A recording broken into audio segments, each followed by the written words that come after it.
In today's video, I'm going to teach you a guide how to connect Figma to Replit AI and import your Figma designs.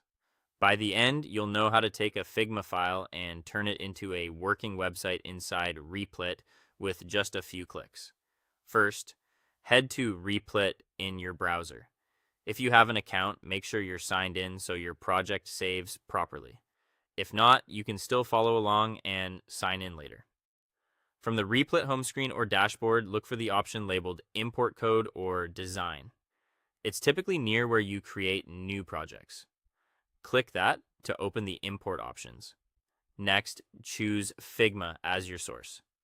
Replit will prompt you to connect to your Figma account so it can read your design.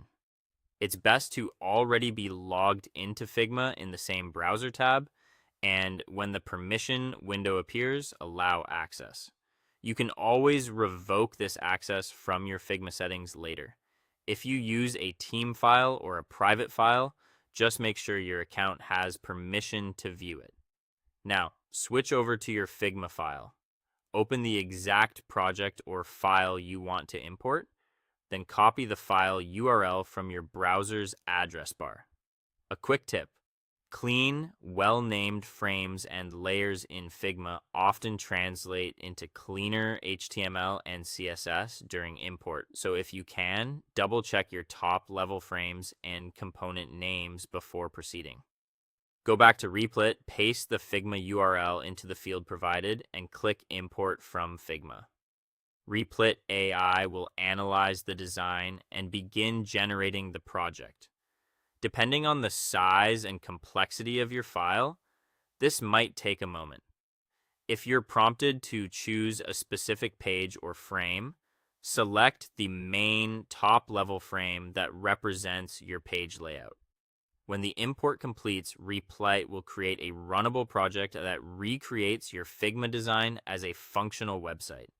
You'll see files like index.html, styles, and an assets folder for images and icons. Use the preview pane to check the result and click run if it isn't already live. Expect a faithful starting point.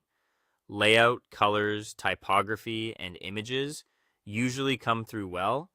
Interactive prototypes and advanced animations may require manual tweaks after import, which is normal. If something looks off, inspect the generated HTML and CSS, adjust classes, or rename any assets that need better organization. Also consider responsiveness.